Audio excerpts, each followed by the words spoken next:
वैसे वैसे ये देखो भाई, इसकी चौड़ाई तकरीबन 2 इंच के बराबर है, 1.5 इंच 2 इंच।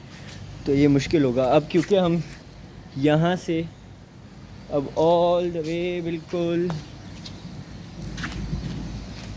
यहाँ से मारेंगे। ये देख लो, ये वहाँ तक, ये तकरीबन है 20 फीट, 15 फीट, 20 फीट, हाँ इतना दूर है।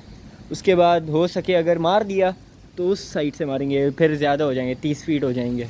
ठीक है, अब यहाँ से मारते हैं।